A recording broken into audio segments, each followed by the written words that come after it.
Hey guys, tabletop review on the Schrade SCAXE4. Had this for a couple weeks now, been playing around with it, time to do a review.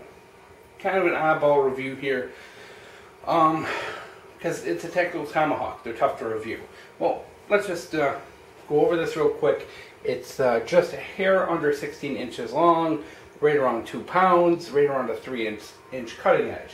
It falls in line with the Cold Steel Trench Hawk, the United M48 Hawk, very similar in size and weight to those two.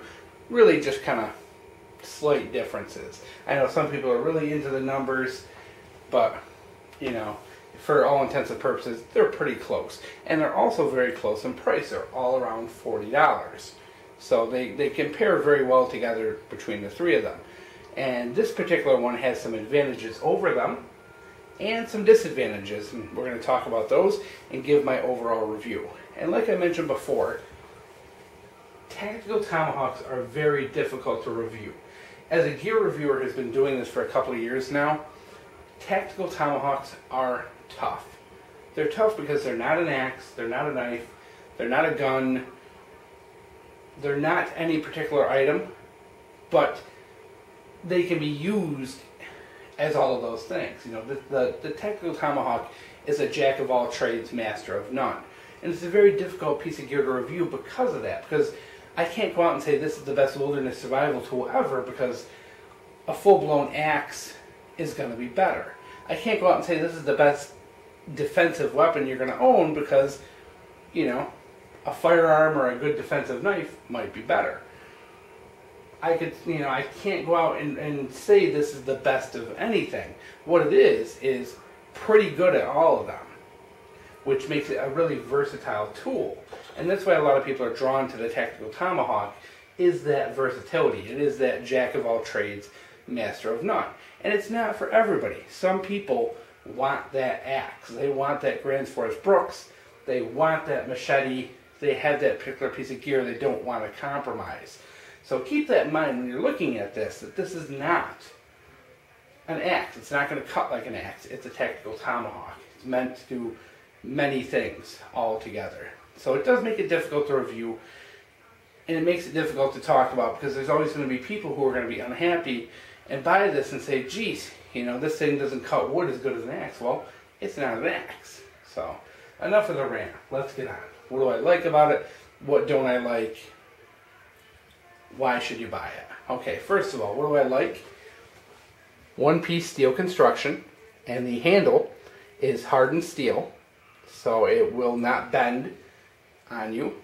It is overcoated with a fiberglass reinforced nylon, which are very tough and should do a little better in the cold than your normal nylon. You know, you got to bear in mind that most plastics, their Achilles heel is cold, so. But even if you do break the plastic on this, there is still the full metal tang underneath. The end is paracord wrapped, so you can easily replace that if you want, replace it with grip tape, whatever you want. There's 2 holes in there, so if you want to make your own custom wrap or put a survival kit in there, you can do it. Give you a little close up while I'm talking so you can kind of see this bad boy.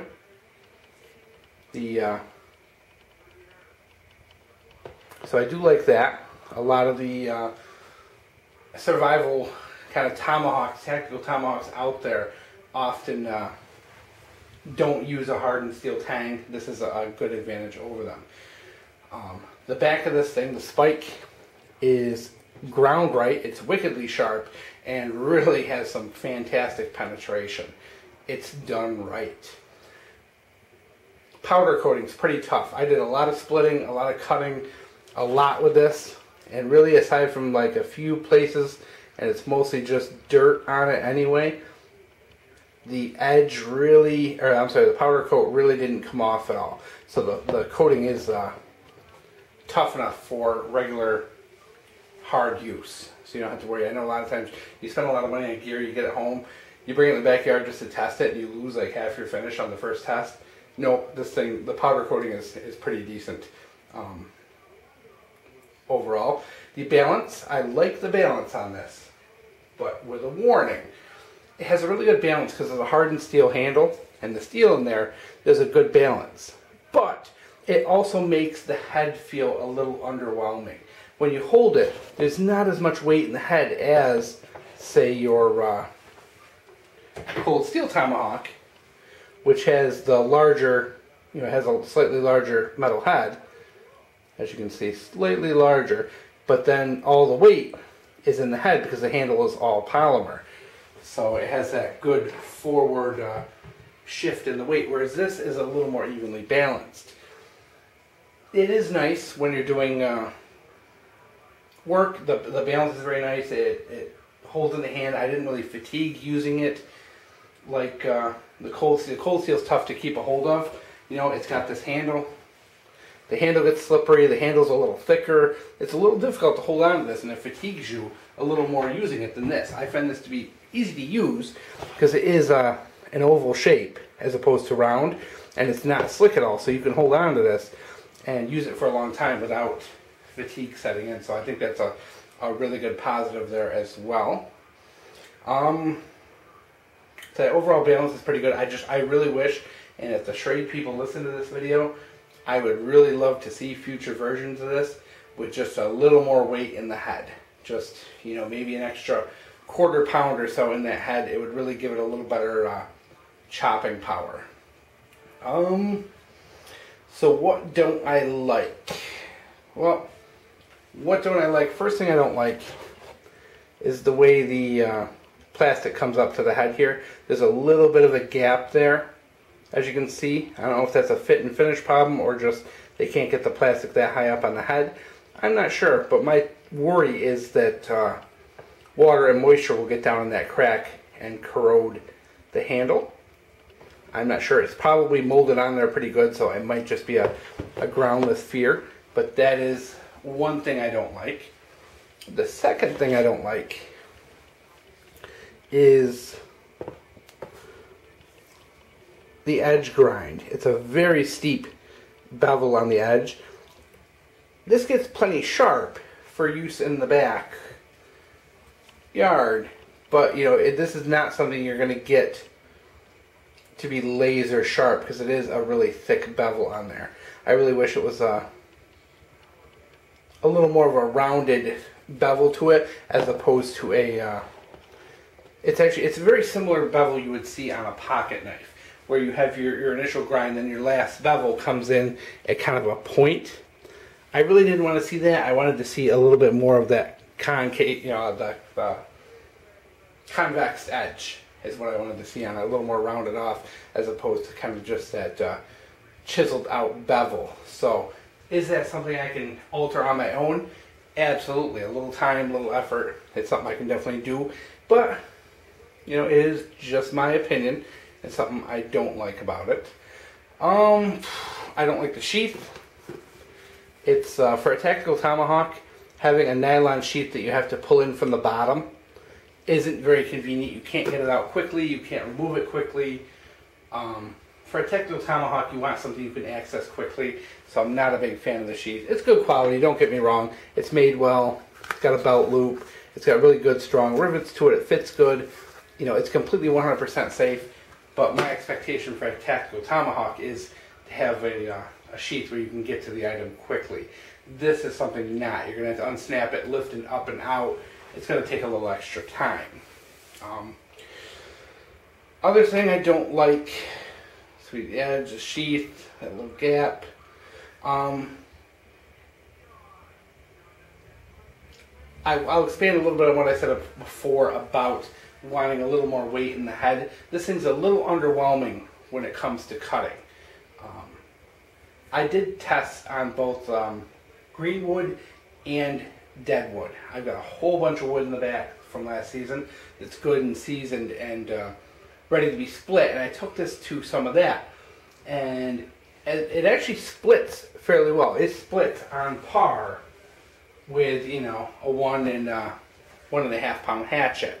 It is a little heavier than that, but it splits on par with that. The bevel is a little wider, so it does help with splitting wood. So I did find splitting small pieces of wood, no problem whatsoever. Now, trying to cut bigger pieces. Now I took some longer pieces of dead wood and tried just to kind of chop them in half. It didn't bite as deep as I would have liked. It really kind of, it would hit and it had that thunk, you know, that thunk when you just don't get a good bite on your on the wood. It kind of was a little underwhelming there, and I think that's because it does have a wider edge.